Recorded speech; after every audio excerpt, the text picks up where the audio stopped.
Hello and welcome to the Overly Animated Podcast, where we take animation seriously. We talk everything animation here, including Young Justice Outsiders, which we'll be getting into right now. I'm Justin Cummings, and today I'm joined by Andy Potter. Hello. Beatriz Mourad. Hello. And Brittany. Hi.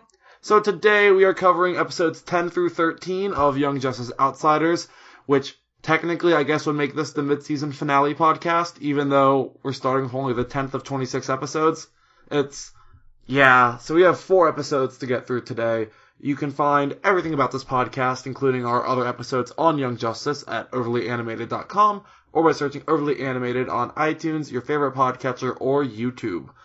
So, let's get into this. And I don't know if we want to just start episode by episode or do a general overview, but let's just kind of get, as a mid-season finale, how do you guys think this went? Let's start with you, Andy. I think as a mid-season finale, this is kind of disappointing, I guess. I think these episodes are actually really great, but it doesn't feel like a mid-season finale. It feels more like a premiere at times. Like, it feels like we're getting information about where the plot's actually going now, but it's 13 episodes in and it feels kind of late. But yes, the actual episodes are really good. I really like Nightmare Monkeys. I think that's the best of this bunch. It's a really great episode and has some really interesting moments in it that I'm sure we're going to talk about. We will talk a lot about. Yeah. But I also think that there's a lot of great stuff here with Victor Stone, or Cyborg, whichever one you want to call him. And I think there's some really messed up stuff that happens in one of these episodes when we see Victor after he gets blown up. Like, that's really fucked up. That's pretty fucked up.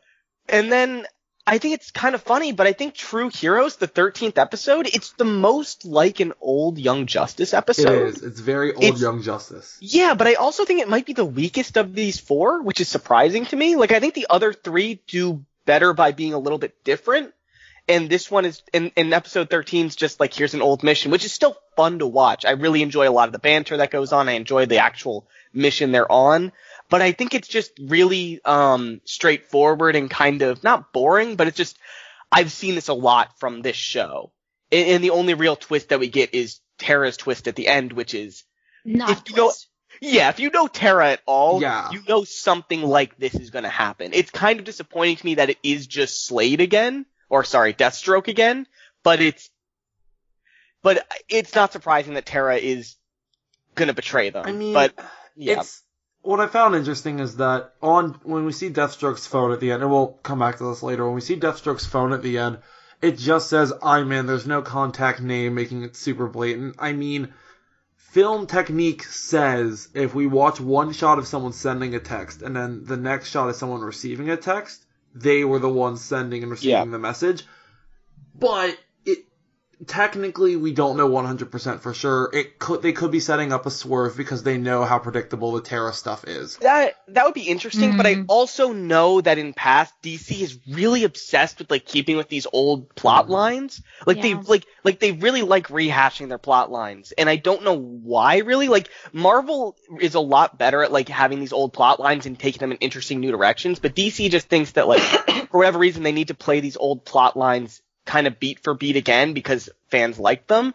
And that's not to say like they haven't done it well. Like, I mean, I think the Judas Pact part of Teen Titans was amazing, but I don't. Sorry, it wasn't quite as dark. It wasn't quite dark. They didn't have any like weird. The Teen Titans version didn't make it much better because it made Slade worse because they aged Tara down a bit in that one, so it's even, like, it's more like, you found this orphan and just took advantage of that, but... It's also not sexual assault stuff, which I'm scared that this show might do because we're going this weird, dark direction. But I just realized they'll do that. Beast Boy's they've done in a relation... dark stuff in other ways, but they haven't done, like, that kind of... With Beast Boy being in a relationship right now, they're not gonna go the normal, like... Oh, Beast Boy has puppy dog eyes for Tara. She betrays the team. Beast Boy gets a literal puppy dog eyes. I think it's going to be Forager. What? I think Forager's going to have a little crush on Tara, and she's going to betray the team, and Forager will be like, Forager doesn't understand Tara Markov. I think it's already in love with the bioship. It's not going to matter. I honestly love that. Is the greatest relationship on this show right now. It's Forager and Ship. I have different ideas about where we're going with Tara like that. Justin, I think we can talk about that later. Oh, yeah. But those are my starting thoughts. Yeah, my general thoughts. Beatriz, starting thoughts.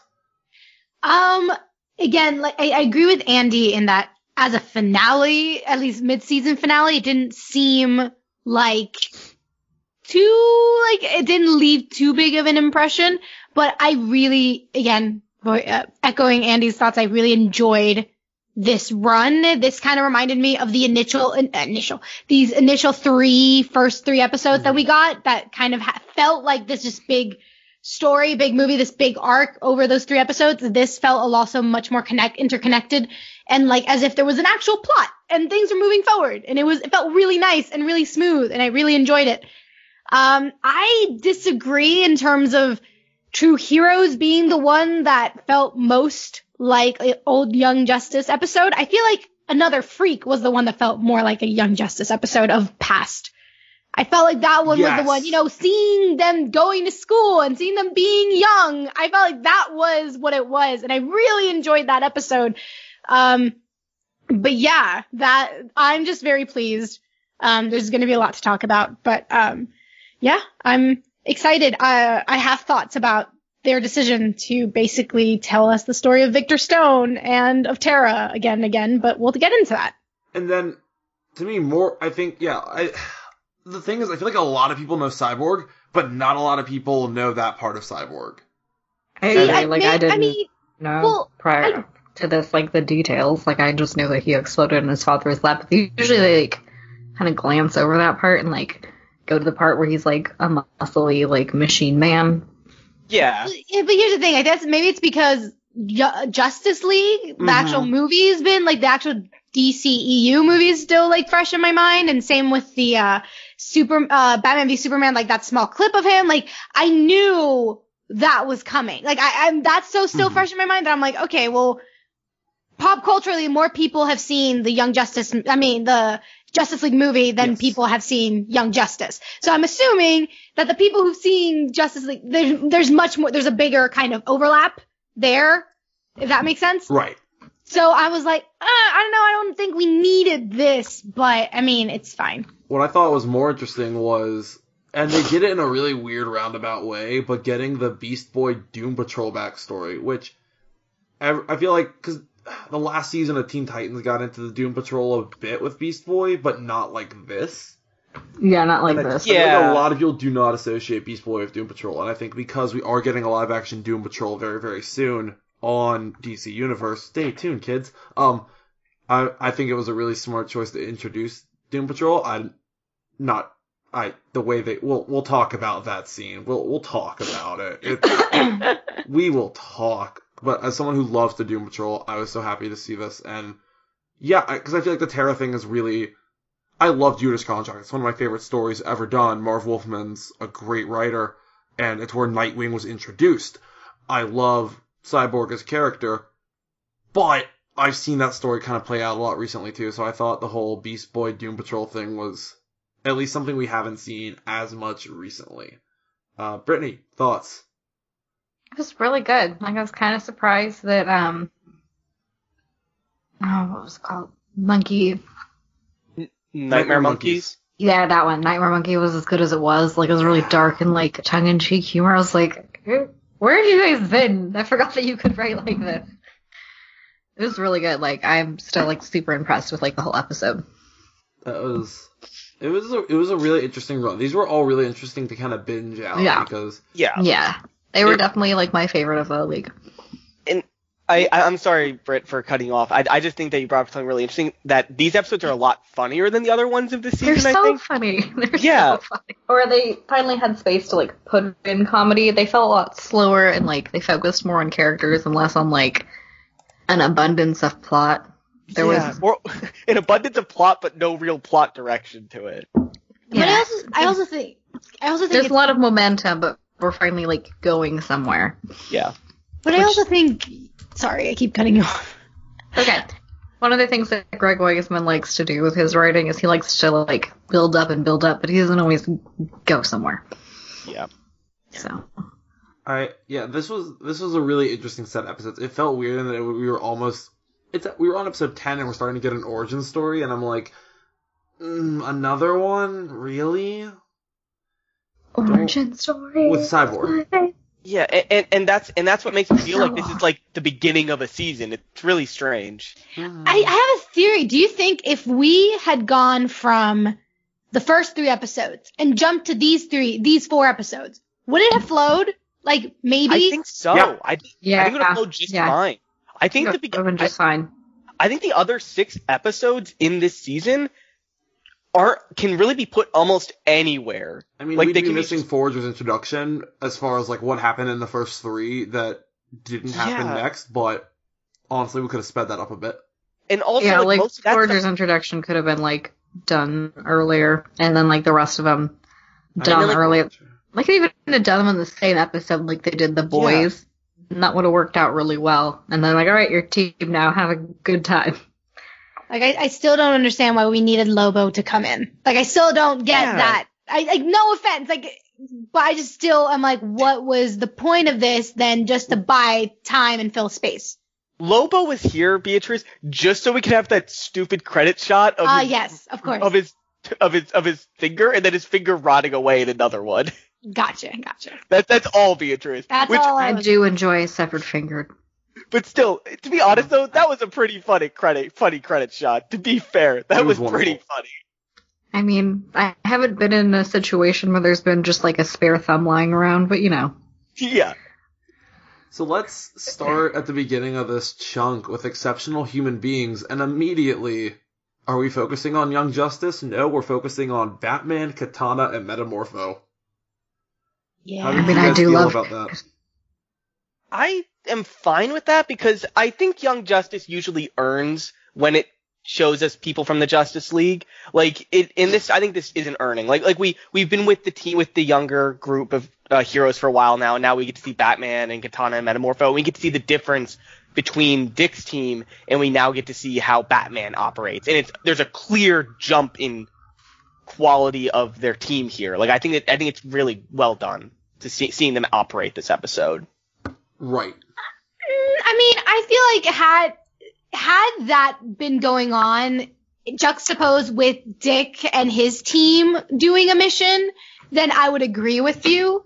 But to just have it just straight up just be Batman, Katana, and Metamorpho just doing that, I mean, I don't know. Like, for me, it didn't feel earned. For me, I was like, I like when they incorporate the Justice League within the group, but when it's just purely the Justice League just thrown in and there's none of the main core, then it's like, okay. I've gotten used to it by now because that's how even more so this season than I feel previous seasons just does it, where they're just like, Young Justice is just there because of marketing purposes and we don't want to change the name. But by this point, this isn't a Young Justice show, I feel. It's just a DC show. It really is.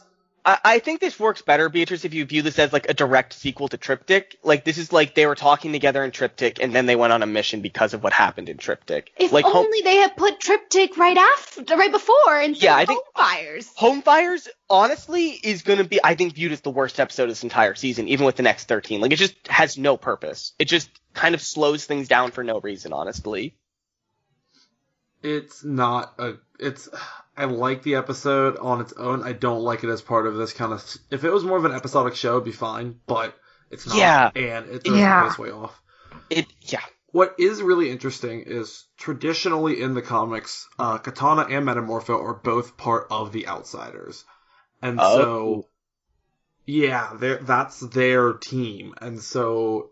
Which originally in the comics was also made by Batman, so...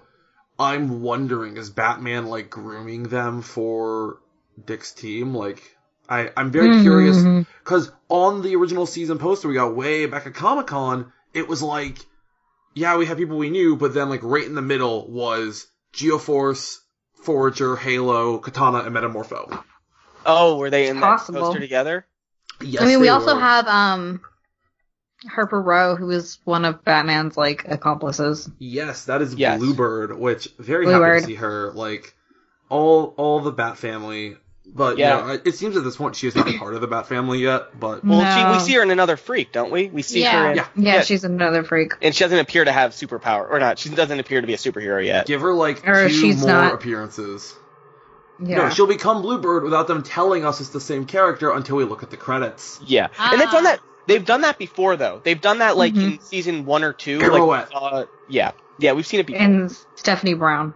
Yeah. Stephanie who? Yeah, this show's a lot sometimes. There's a lot of characters. But honestly, Justin, now that you bring that up, it could be that, because Oracle seemed very familiar with Metamorpho and Katana's way of doing missions, you know what I mean? Yes. It could be possible that these two are already part of Dick's team, and Dick is watching Geoforce, and Batman's just taking Dick's place on this group for just this one mission. Like, these could be just people already on his team. Yes, that would make sense. That's completely possible, and I'm very the idea of having Dick Grayson having multiple teams doing multiple things seems very plausible. He's being groomed to take over as Batman when Bruce Wayne retires at the end of this season, and the show ends with Dick assuming the cowl.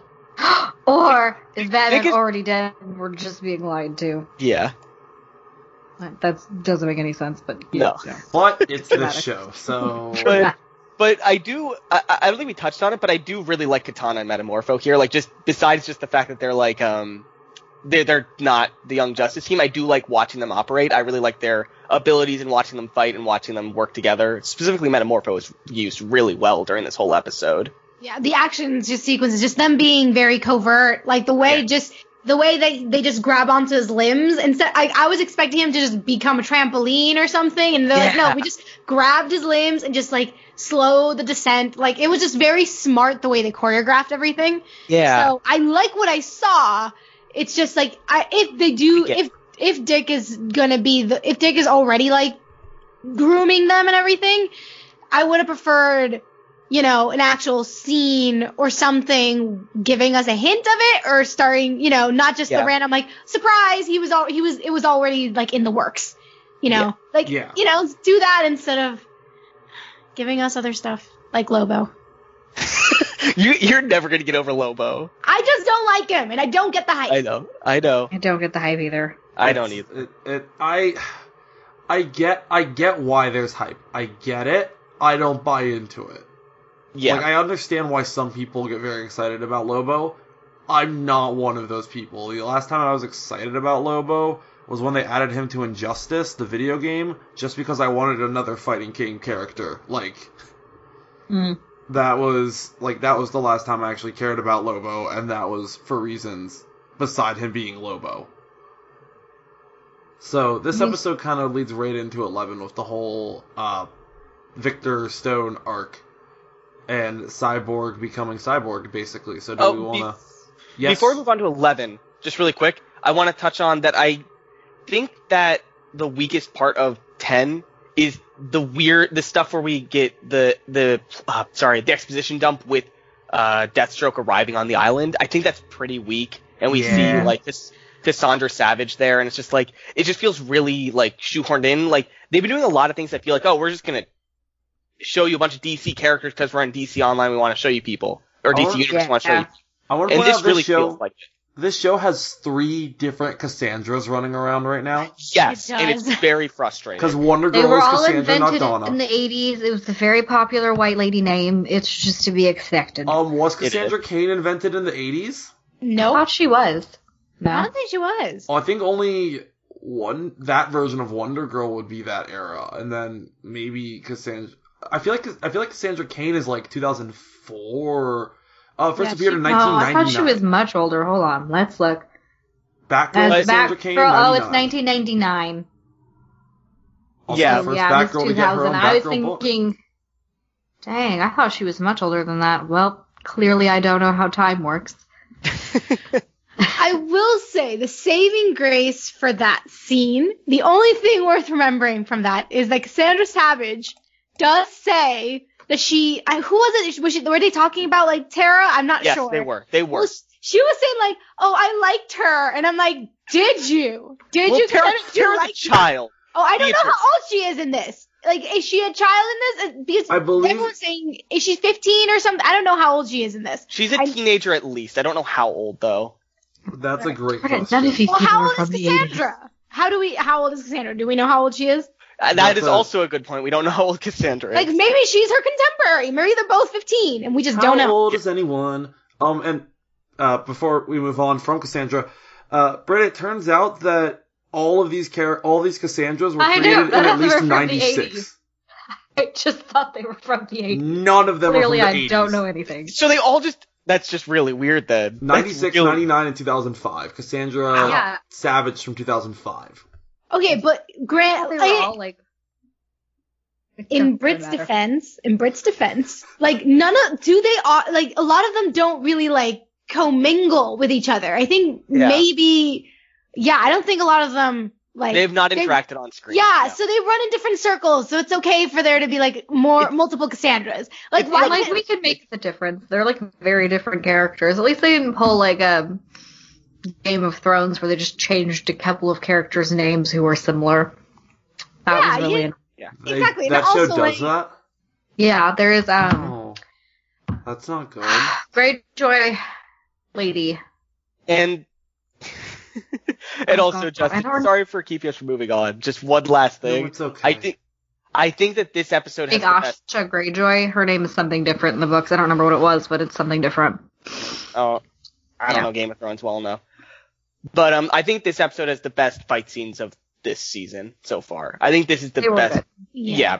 And I think that's just because I think Young Justice succeeds the best when it has, like, interesting powers more than, like, because I don't think they really succeed at, like, great choreography, but they're really good at showing us cool powers like Metamorpho and stuff like that together. And I think Metamorpho, like, the Metamorpho turning to, like, smoke or whatever in the middle of a fight, like, I think that's an awesome moment. And it's just really cool. Can I say one more thing about this episode before we never getting off this episode. Yes, no, you can. it's just, Bane had the worst line. Oh! The most stupidest thing. And then I was just like, why? Like, you could have said anything. You could have just not said anything. You know, Bane, you don't have to speak. It's fine. I missed this line. What was it? It's on my phone. Hold on. Okay. I'm glad you're bringing this up, Beatriz, and I'm letting you say it. Here. It's just... This is, the fact that they brought back Bane at all. Beatriz, are you talking about when Bane was, like, yelling at them leaving? Hold on. Okay, let me, quote. Hold on, I need to get his voice right. Okay. No, my guns! That was actually my favorite part of the episode. Like, it's so good. Why? Why? Like, anything. He could have said, I don't know, anything else. Like, he just goes like, it would have made more sense for him to be like, I don't know, like, that's gonna cost us a fortune. No, he had to go, my guns. Like, it's so... My guns! And also, I can't. Sometimes I see Bane and I'm just like, can you please not? Yeah. Bane I don't care about at all. No, he's worthless. So who's ready to enroll in Happy Harbor High School? I am. Let's move to another freak with Violet Harper and Fred Bug with 2 G's. Fred Bug with 2 G's. This was a great episode. I love this episode. Honestly, it was so cute. Forger might be my favorite new character of the season. Especially the scene where he starts eating the sandwich with his extra arms and Halo nudges him. Like, 2 hands only. No, my favorite thing of this entire episode is Forager saying, "Is Forager glamorous?" And I'm just, he's so precious. I love him so much. He needs to be protected at all costs. How are you, Harper? This is Harper. I thought your name was Violet. Violet Harper. Like, that whole scene is just great. Forager's great. I honestly, Halo and Forager are like my small children, and Artemis is the mom, and I love it. Yes. So Justin, I said no flying. So Justin, what you're saying is this is a happy-go-lucky slice of life high school episode, right? Nothing bad happened. What you're saying? I mean, bad things happen. I mean, I think Cyborg may look. Halo has most deaths, but I feel like for single most gruesome death, that was. I think Cyborg just took that award. That is really impressive because this whole season started with, like, Halo's face getting caved in. Like also the whole, we'll get into it later, but the whole Halo is not actually Gabrielle, like, ooh. I don't know how I feel about that, but like at the same time, it's an interesting decision. I don't know, but I still don't think it's true. I think Gabrielle is still lying because we had those shots earlier in the season where she clearly remembered who she was. But that's clearly a rose quartz pink diamond thing going on. I don't know if that's true though. I think the mother box would be able to like fix Gabrielle in that way. What we need is the mother box to get separated and stand separate from her until they walk slowly close to each other and then hold arms. No, but they also explained it in the episode. They were like, some of her memories remain, but it is the mother box. That's who it is. It's no longer Gabrielle. But then why did she lie about having these memories? Because she lied about it to Artemis when she said, like, Artemis asked if she remembered anything, and Gabrielle said, or Violet said no. Because she didn't know how to deal with that. Maybe because she didn't know. Yeah, maybe like she didn't know what those memories meant at first. Okay. Maybe. Or it could have been like she's like, oh, I remember something and it's not that good and I just met this person. I don't know if I can trust them. Yeah. That would make sense. I miss the school stuff. I miss the awkward teen superheroes fitting in high school. Like, that was such a big part of season 1 sometimes that, like, I'm so like when Wally had to play dodgeball. And at the same, yeah. I had never felt more connected with a character than when he had to play dodgeball and did not go well. I was like, I feel you, man. I hate to go back to episode 10, but real quick. The greatest... We skipped Victor. No, not even Victor. The line of this show that is my absolute favorite is, what are you wearing? Right now, my engagement ring. Oh my god, I forgot. McGann. Oh god, what? She has adapted to Earth culture wonderfully, and she deserves all the happy things in life.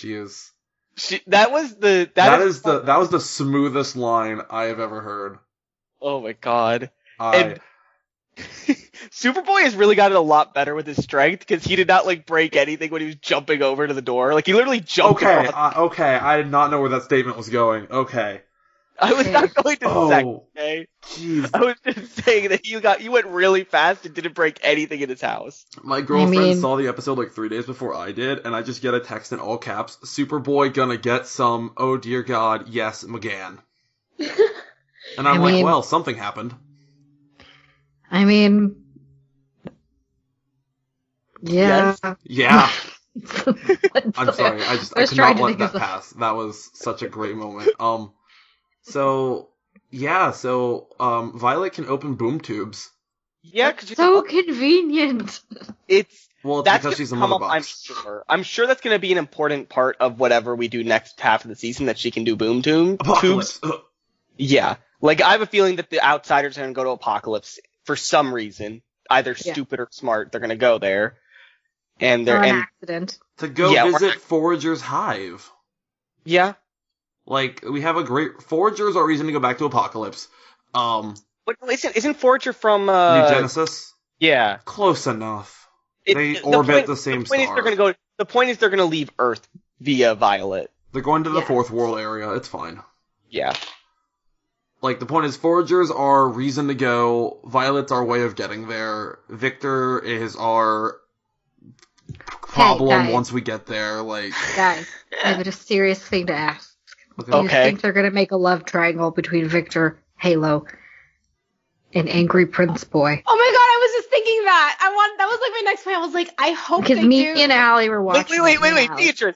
You hate me and Alex were watching this, and we were like discussing, and we both think that they're going to do a love triangle. They're totally going to do it. They're totally going to do it. I'm 100% here for it. I am too. Right now, I'm 100% here for it. Why are you guys in for this? Of all because it's going to be chaos, and it's going to be great.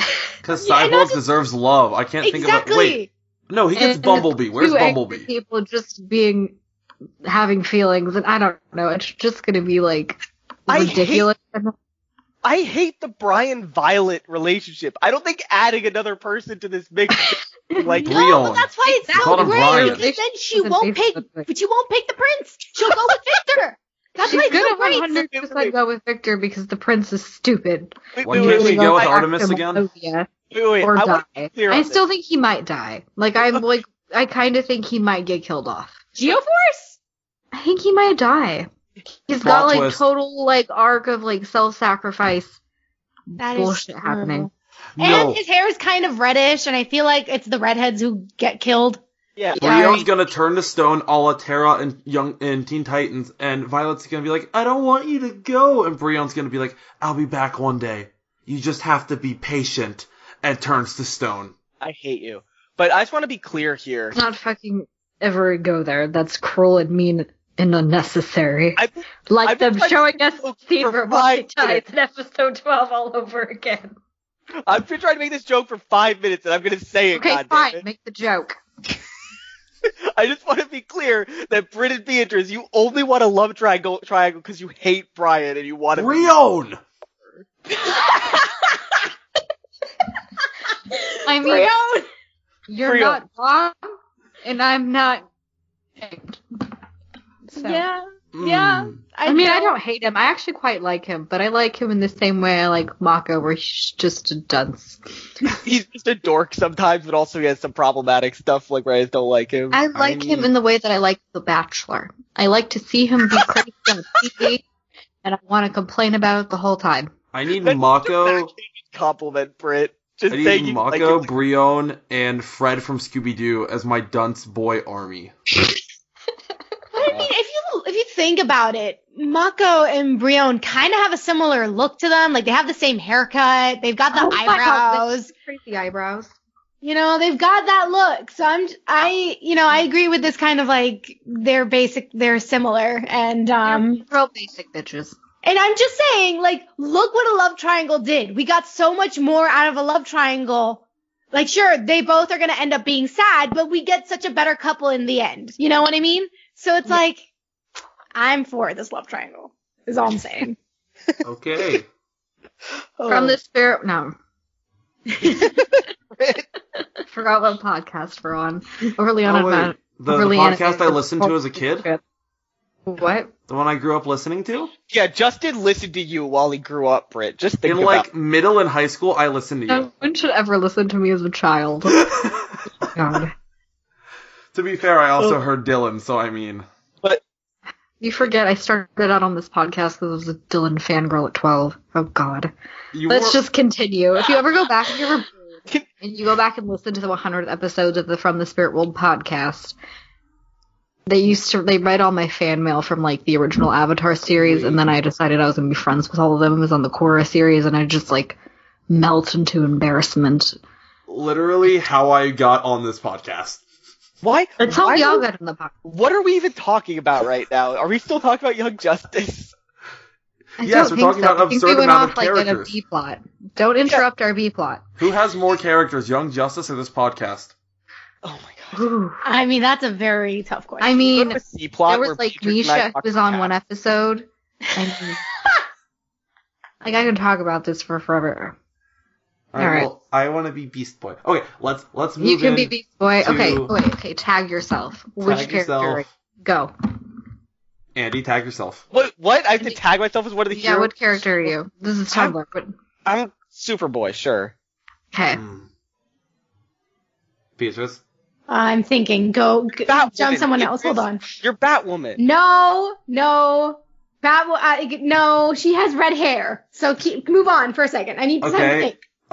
Brit? I would be... Crap, I should have thought of this in advance. Well, I would be Dick Grayson, because I am both... No, I'm not that crafty. I would be Barbara. I'd be Babs, because I never leave my house, and I like technology, and I like Dick Grayson. Who's Dylan? Well, I was going to say Dylan was Dick Grayson, because he just plans all this shit from the shadows and doesn't actually do anything for us here. No, I can't be Babs then. Yeah, I know, that's why I was saying, oh no. No, he's Tim Drake. Yeah, he'd be more of a Tim. Yeah, he'd be boring and follows all the rules. Kind of forgettable, but pretty great overall. Beatriz, what are you? We need to know. I mean, can't I just be Wonder Woman? You could be Wonder Woman. Oh, wait. We could all be on the team. You could be Tim Drake. Andy could be Donna Troy. And then I could be Cassandra Cain. Oh, yes, Donna Troy isn't on the team. Yeah, that's not Donna Troy. Well, no, I'm fine. Well, no. I'm fine with being Donna Troy. I'm good with that. Yeah. But we're not talking about Cass though. Wonder Girl's not Donna Troy. Yeah. Oh no, Donna Troy was. Oh yeah, Donna Troy was like the UN person. Yeah, that's. I don't know anyone's name anymore, and I'll just got up at 5:30. I'm like, I feel like I'm the mom to this podcast sometimes. So Nightmare Monkeys. There we go.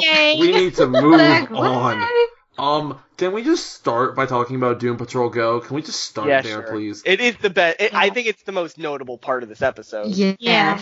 First off, I love Elastigirl so much. Like, Rita is like one of my favorite characters in DC's canon. And, I was just so happy. But the fact that Beast Boy's stepmom was Rita. And they have all the voice actors from, like, Teen Titans Go. Yeah, yes. No, they went insane. Really deep on this. They went really deep. This is high level, like, meta shit. It was great. I love that it's like, we're off to go die now, and I'm like, honestly though, kind of the Doom Patrol. Well, no, the best part of this little bit was Rita floating into the background and saying, wave goodbye to your second mom in a happy tone. And I literally had to pause the episode because I was laughing. D-I-E-D-I-E-D-I-E. Yeah, no, that part too. That part made me fucking die too. Like, I kind of hate that it works so well. I know, same. I hate like, Titans Go. It should D-O-O-M-P-A-T-R-O-L. Doom Patrol Go. It really shouldn't work. No. You know, it shouldn't. It should. Like, it shouldn't work, and it does, and they do a lot within a little bit of time. Like, that insanity that is Teen Titans Go allows them to just do a lot of exposition, but in a very, like, high energy way, so it doesn't, like, bog you down, and it's just also very heavy and traumatic, and I'm stunned by how well it works. And it was a risk that paid off. It is. It paid off really well. McGann shows up in the, like, Super Friends animation style at the end of that part, like... Yeah. That was funny. Oh my gosh, it's such a great scene, and also dealing with so much trauma in such a light way. Yeah. And it's just so great, because, like, if they'd done this in anything other than, like, Teen Titans Go, like, specifically, even if they chose, like, some even if they gone, like, just Looney Tunes silly animation instead of it, it wouldn't work. Like, they used this, like, great piggybacking of the knowledge we have of Teen Titans Go already to just push us straight into this, and it's just, like, I agree, Beatriz, it shouldn't work. It's so stupid, but they pay it off so well from all the other, like, dream stuff he's had up until now. Yeah. And it was written by, like, Greg Weisman himself, so... Yeah. I love Beast Boy in this episode. As much as I love Beast Boy because of, like, the comics and the old Teen Titans and his time as Changeling, Teen Titans Go has kind of made Beast Boy a little bit of, like... He's not quite as bad as the Minions, but, like... He's one-dimensional. He's kind of taking on that role of the Minions, where it's like, every time I turn on Cartoon Network, Beast Boy's yelling and farting, ha ha ha ha. Well, I mean, to be fair, like, the entire Teen Titans Go cast is basically the Minions. Like, it's not just Beast Boy, it's all of them. I know, but he's kind of become the poster children child. love the Minions. And I think that's why the Doom Patrol bit works, because it's kind of like, because he feels like he's one-dimensional right now. Like, it's kind of poking at that same thing with this Doom Patrol thing.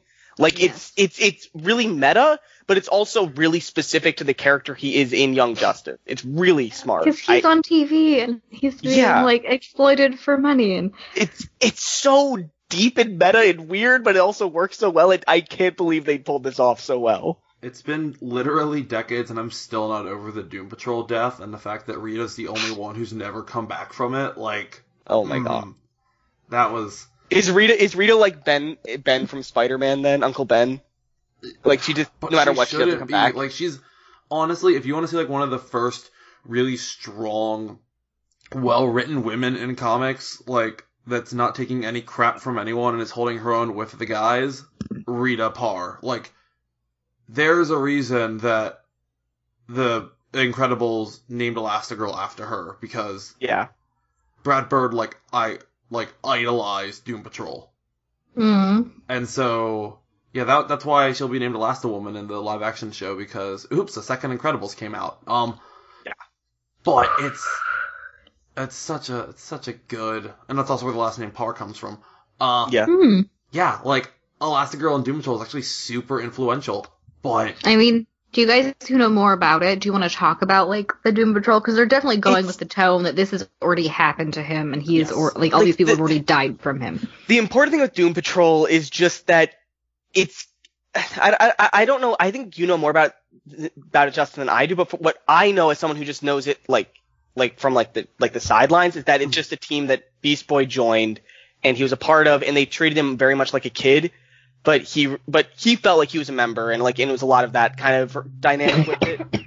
Is that correct, Justin? Yeah. So the whole thing with Doom Patrol originally, it was Robot Man, who was a stunt driver that basically died and got put in a robot body. Negative Man, who's made up of just negative energy and can basically Negative Man got replaced with a Negative Woman eventually after the original Negative Man's death.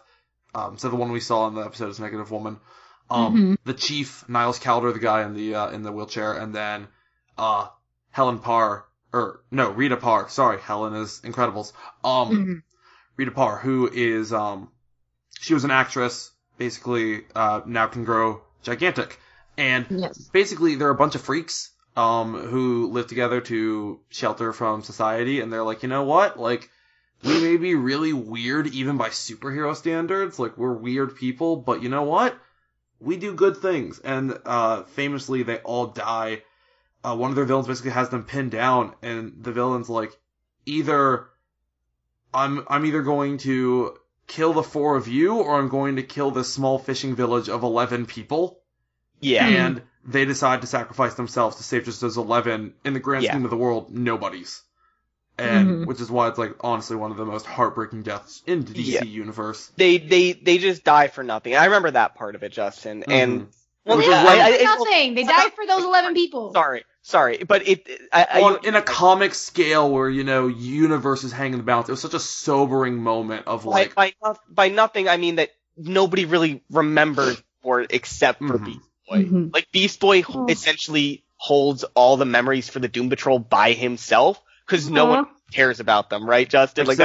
Yes, except then in the 80s, Grant Morrison wanted it, so they revived it for everyone except Elastigirl, and it became kind of known as the Weird Book, because Grant Morrison was writing it. And now it's back again being written by Gerard Way, lead singer of My Chemical Romance, who also created the Penny Parker from Into the Spider-Verse. And the upcoming Netflix show Umbrella Academy is based off his work. And now he's running Doom Patrol, and it's trippy as balls. That's Doom Patrol now, is the really weird book. That's disappointing. I do think it works. I think it works best when Beast Boy is the only one who really embodies what they remembers them. That's part of the trauma of it and part of that sadness of it, that he carries the weight of them with him by himself, and that's really sad. So as soon as I hear Rita say we're off to die, it just stabs me in the heart remembering that issue where the 4 of them get murdered, and I'm like, wow, kill me. Yeah. If anything, this whole episode gets across that Beast Boy is a very, very troubled character, and he's been hiding that for a long time on Young Justice. Even for the time we've seen him, he's been troubled. And this season, it's even worse, and it's really, really shocking seeing all the people he's lost one by one dying. And also the Wally. We haven't even touched on Wally being voiced in this episode. It's crazy. Wally, the original Blue Beetle, Yeah.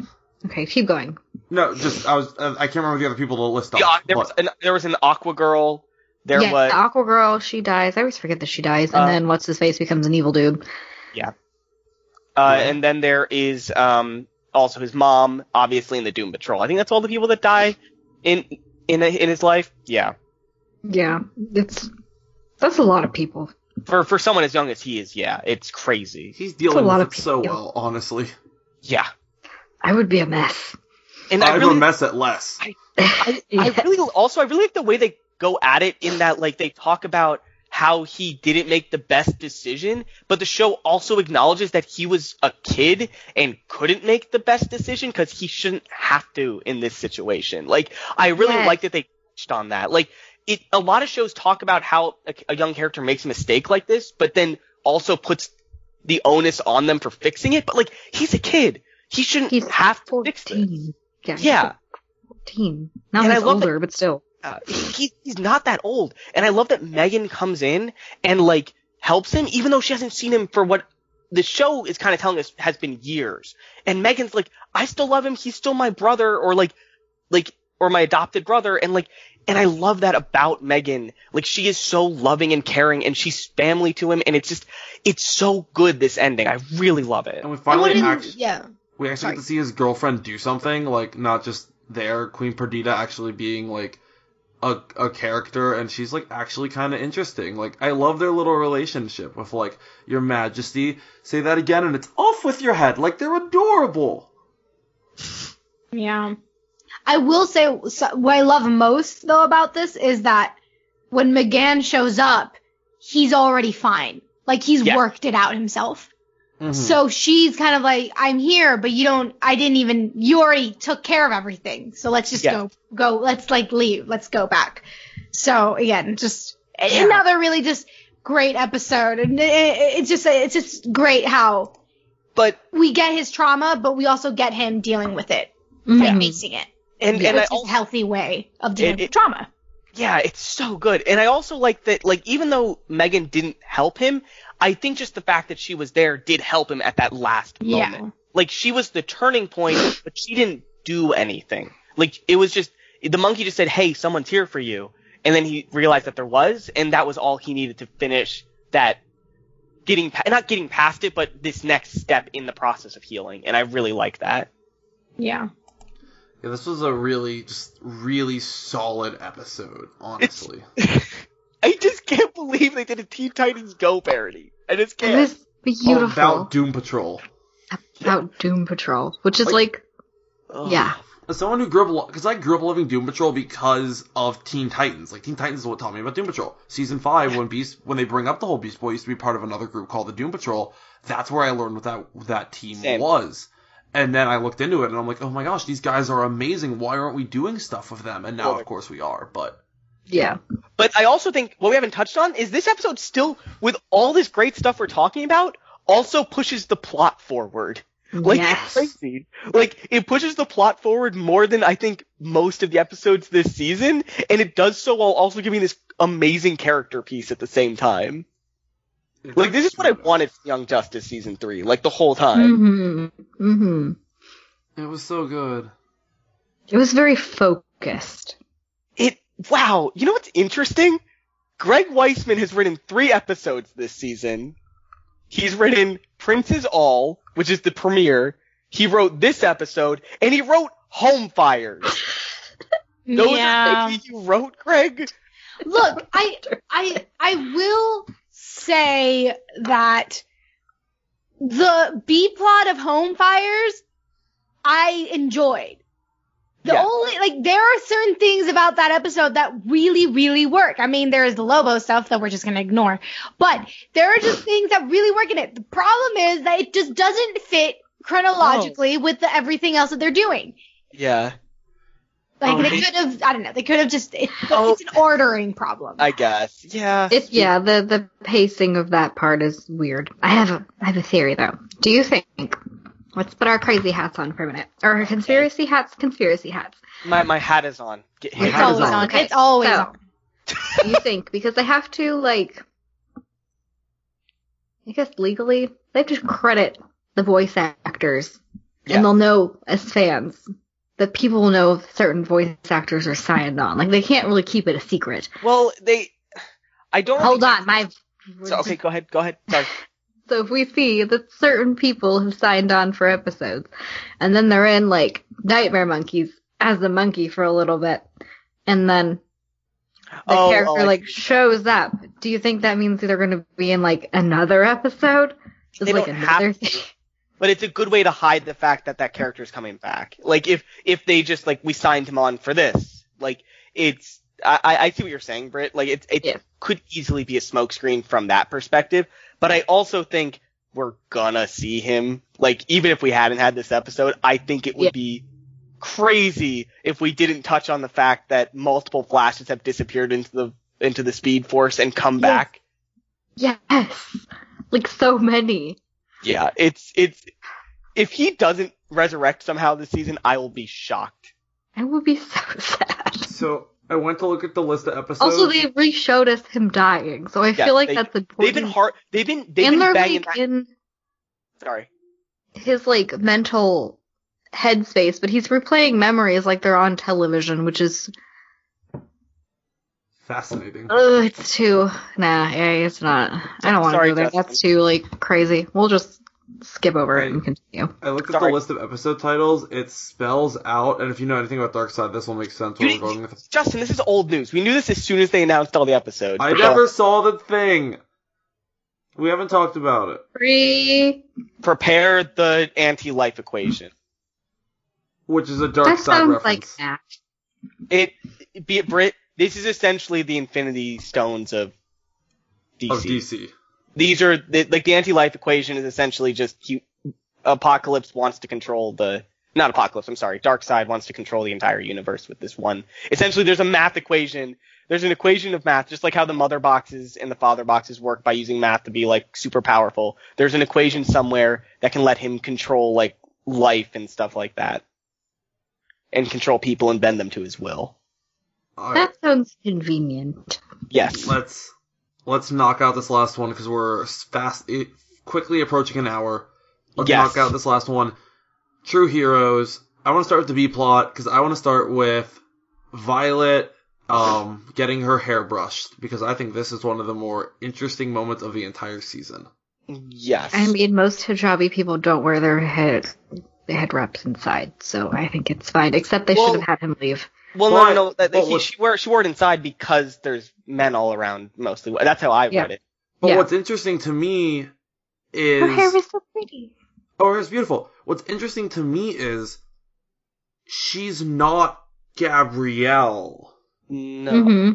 So the sentient mother box would not... The fact that she's... Think they, like, combine to be one person, or do you think the mother box is, like, trying to control Gabrielle? No, that's why I'm saying I think Gabrielle's in there still because she's doing, like, I get what you're saying, Justin. Like, she's doing things that only really Gabrielle would know to do. Right. Like a sentient artificial intelligence doesn't have a religion and therefore wouldn't abide by any codes of a religion. Yeah. Ergo, unless she's, like, respecting that this used to be Gabrielle's body, which would be a really interesting explanation. Which I would be fine with that. Which I think is what they're going for, but... I think that would be really, really interesting because, I mean, they talked about it earlier on where there's an episode where Artemis was like, why the hijab? And she just said, I don't know, but I like it. Or something like that. Where she's like, I don't know, but I have it. Yeah. Also, she eats marshmallows, and Muslims don't eat marshmallows because they have gelatin in them, which is made out of horses' hooves. But I just think that if it is that, Justin, where it's just like the mother box is respecting it, I think that's fine. I think that'd be interesting, but I want it explicitly stated in some way. Like, I want us to delve into that. I think we'll get that in the back half. Also, that'd be interesting. The Professor, Dr. Jace has, honestly, I thought she was going to be a minor villain, and she has become a really complex, interesting character. Did you not catch her villain moment this episode? There was a villain moment this episode? She rushed into the house after Violet stopped Cyborg to grab the hairbrush that has Violet's hair on it. Did she rush, or did she happen to find it? That's the one. Everything is on the ground, all broken apart, and she picks up the hairbrush and she starts looking through it for the hair. Like, it's in the background, but she's doing it. Like, I think she's still running tests on Violet. That's entirely possible. I too kind of get a villain vibe. Like, she's kind of too nice. Watch the scene.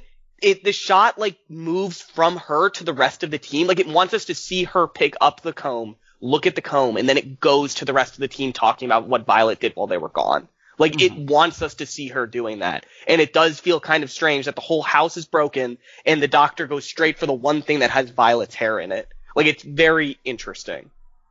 I'm very curious about that. But no, we have enough double agents now with Tara. No, we don't. Justin, this is Young Justice. Like, there's never enough double agents in this show. What if the text wasn't from Tara? What if it was from Dr. Jace? It could be. Like, who knows? That would be an interesting twist on this. Anyway. But we talked about, like, the father box versus the mother box yet. No. That's a very interesting dichotomy that I would love to get into. Femininity good, masculinity evil. Yeah, that's a thing. It says here on the DC fandom page that Father Box is an apocalypton. So weird spelling. Why do they do it like that? Anyways, version of the Mother Box. Darkseid's former aide, Mortala, presented Orion with the apocalypton Father Box, which he used to replace his seemingly dead Mother Box. Unbeknownst to him, it was designed specifically to turn him back into Darkseid. So, I think... Should we talk about what a Mother Box is more to like the casual fans and then discuss it, or? I think all you need to know as a fan is, if you don't know what these are, they're just sentient computers that are really smart. It can use math to do things that are essentially magic. Mother and Father Boxes can do pretty much the same thing, right, Justin? Like, they have the same powers. Pretty much same powers, but Father Boxes are, like, aggressive and violent because they were designed specifically for Darkseid, who is a very aggressive, violent person. And the Mother Box. And they say the Father Box is apocalypton, where this says the Mother Boxes are from New Genesis. So they're like... Which are basically ultimate bad and ultimate good planets. Yes. And also, like Justin said, there's a lot to unpack there with the fact that the good ones are feminine and the bad ones are masculine. But it's interesting in that the masculine is created from the feminine, which, if we go by, Judeo-Christian canon, which New Genesis is obviously, there's a little reference there. In that, you have the whole idea of that women, take it from the rib of man, whereas here the masculine is taken the lesser altered form of the feminine. And getting into all of the... I think it's more interesting the deeper you delve, but the surface level stuff is kind of messed up. Like, it's kind of, I don't appreciate it, but, yeah. But, I mean, if it's... I agree it can appear pretty bad, but you know what? The way I see it is we have so many things that are problematic towards women in comics, including in Young Justice, that you know what? I'm not gonna die on this hill. Like... Yeah, I'm not gonna die on it, but I just want to point out that I don't like it. I don't like it, but I blame Jack Kirby. Yeah. This is a relic of 80s stuff. Like, this is just how it used to be, stuff like this. This was an 80s reference. Yeah. But I like that but you could also look at it as we've broken it of its programming, but it's still now useful. So basically, toxic masculine behaviors can be unlearned. Because think about it, Cyborg is now good. Yeah, but I think that's more like subjugation than learning. Like, it's kind of different. We could get into this. Or it's like literally the subject of my thesis. I don't think this is what we need to get into an hour into a podcast, Justin. Like we could have a whole podcast. Hey, look, an actual matriarchy. I'm like, some shows, okay, I'm still mad at stuff in other shows, so let's not get into that. Let's deal with this. We found Tara! Yay! But she's evil. Do we know she's evil? I love her in her little, MMA fighter outfit, though. Her little, helmet is so cute. She looks like the helmets we put on the kids at work who have misshapen heads.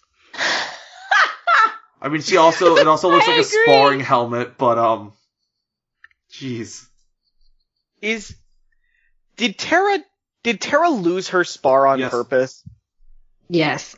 Like, was she being weak on purpose? Because that's kind of the vibe I got, that she's actually a lot more powerful than this fight show does. It's Tara. Yes. She's very if it's anything like every other Tara, she's very powerful but very unstable. Yes. Yeah. That's kind of her thing, is to be powerful. Tragic hero. Actually, is she going to be somewhat sympathetic? Because in the comics, she is not. She's batshit insane. I don't see how we make her sympathetic here. Do what Teen Titans did. I know, but her brother saved her here. This is even worse than Teen Titans, because Teen Titans, it was just some random people tried to help her and she betrayed them. That's messed up. Oh my gosh, what if it's Cyborg? My point here, Justin, is that her brother... What if it's Cyborg, to continue that sentence? I'm not following you. Wait, what if Cyborg is the one talking to Deathstroke? Because basically, now you want to talk found by a random group of people, literally, Violet walks in the room, he's like, can I follow you? And she's like, okay. But the thing is with that, how does he know Deathstroke? I just don't want Tara Deathstroke lovers. Please, just let me have my crackpot theories till June. If she's 15, I don't think we're gonna get it. And he's a teenager. And or we will. He and just we have had a lot half bigger of his issues. brain removed. He probably has at least a small anoxic brain injury because his head is removed. Also, let's not get into the fact that he was talking and breathing with an open chest. Anyways. Oh yeah, Brit. Yeah, I remember you being upset about that. So upset. Look, So upset. I'm just gonna say, let's not worry about the type of relationship Tara and Deathstroke have until until the show proves us that we need to worry about it. Okay. Or that's not like, That's you know what I mean? Like, it's I'll like, drop it. It's been a month. I'll drop it.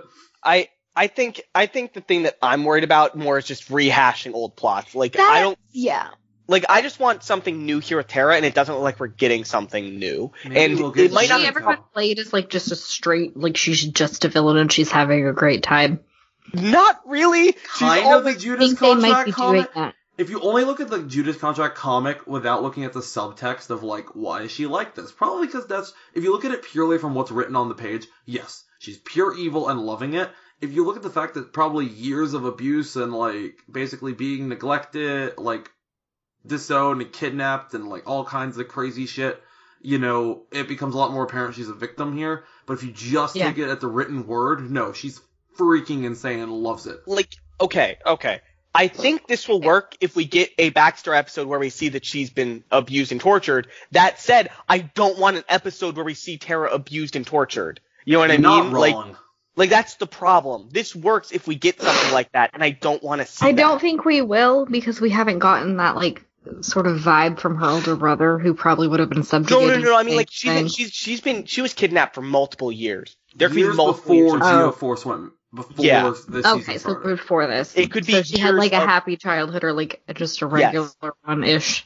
We're definitely getting a Tara backstory episode where we see her get kidnapped and she's kidnapped by the light and all that in the shadows, and we see her abused by Deathstroke, and I'm not gonna What if in some runaround way, because it's been 7 years since the show started at this point, what if the team had a chance to save her but didn't because didn't realize what was going on or something ridiculous? Yeah.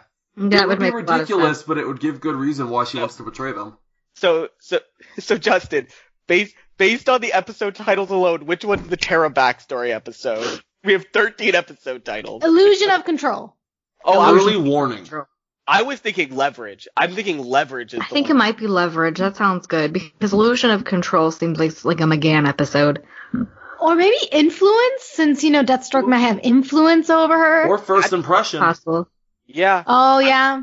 I could see Illusion of Control being an episode about Cyborg, where we think that he's in control. Oh, yeah, that could be it, like too. These Fourth is the Zatanna episode. Yeah. Oh, I This wish. episode, Do you think they're gonna use Cyborg as like a code for like mental illness? You think they're going to use Cyborg as a MacGuffin to get us back to a New Genesis and Apocalypse? Yes. Like, Well, I think yes. he's a prop. I'm sorry. I don't think he's going to get any more development. I want to commend them on these episode titles, because I think most of these episode titles are really good once we've seen the episodes, but like before we see them, we have no idea what the episode titles mean. Like they don't spoil anything. It's nice. Oh, It is kind of nice. How do you Like feel Zuko's about cool. Brion and Halo officially I girlfriend? blocked that from my mind. It's like such a teenager thing. It's adorable, but at the same time, it's not gonna last. I just don't care. It's just so painfully straight. The show is like, it does so many good things, and then there's like, 5 straight relationships in these 4 episodes? Honestly, I don't care at this point. All I want is for... Are we counting Forager Bioship as a straight relationship? Sure, Justin. Okay. All I'm saying is, all I care about is, let Violet enjoy her time with the prince, because eventually she's gonna dump him for Victor. Is all I'm saying. Or Artemis. I can't get over this. Beatriz is the best. I agree. I love it. Stamp of approval on this You know what I opinion. mean? Like, it's fine. It's like, look, it's fine. It's Like how in Rick and Rick and the President are ship that is inevitable. Okay? This dude and this chick are inevitable. It's gonna be Victor.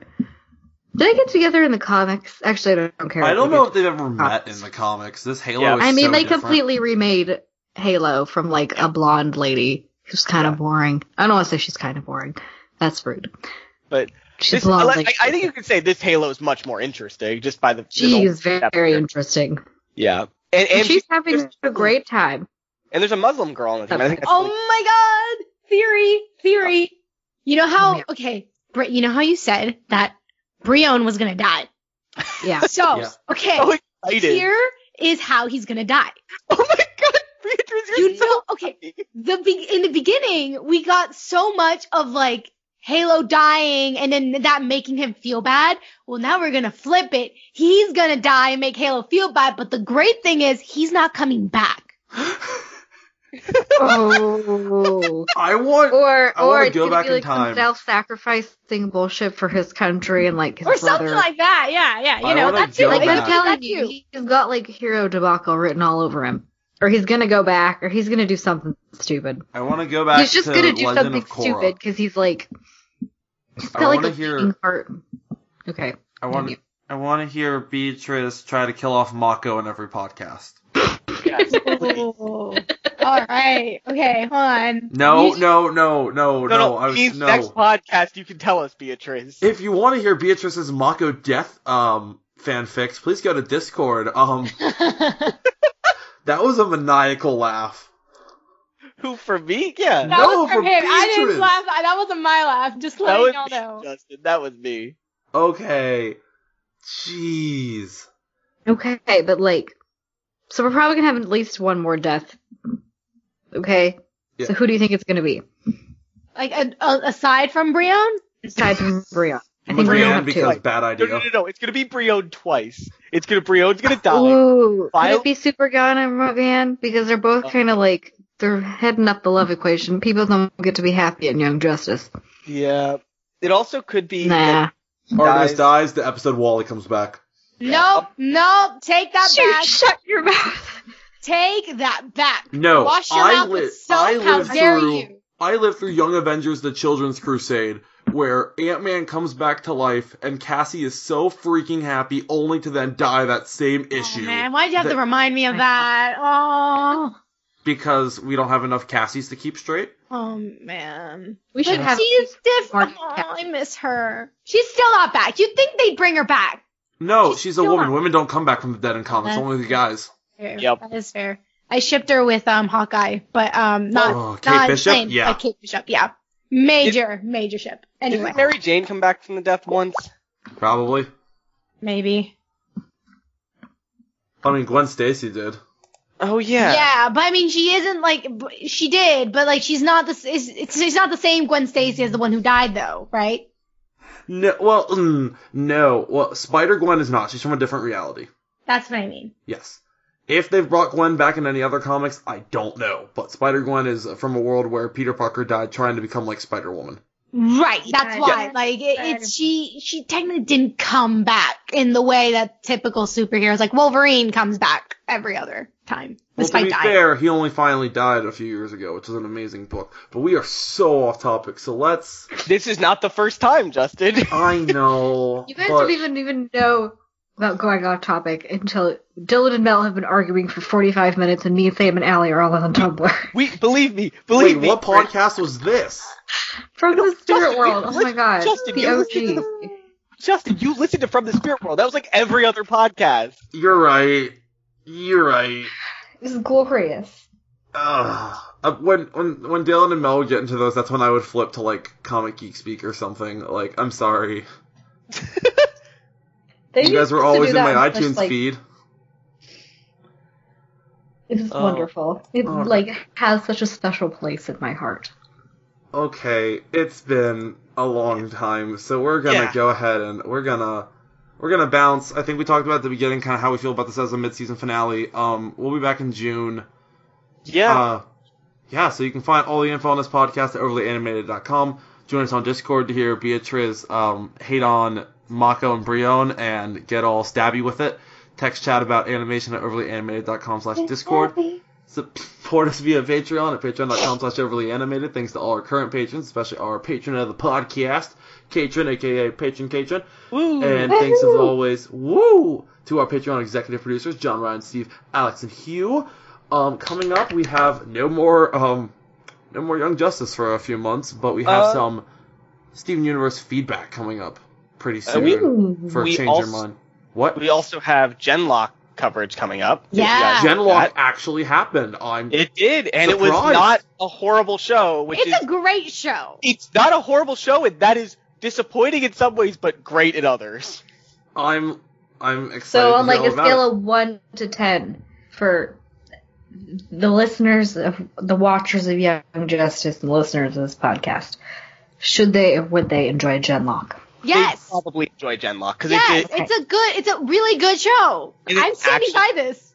It's an action show. It's an action sci-fi show that's based on like anime and stuff. Like they would like it. Also, Justin, it's just Power Rangers. Dope. I'm watching. Just Justin, go watch the intro, like the theme song for this show. It's just Power Rangers. I'm not kidding. You got it. You got it. All right. Thanks for listening, guys, and we will see you next time. Bye-bye. Bye. Bye.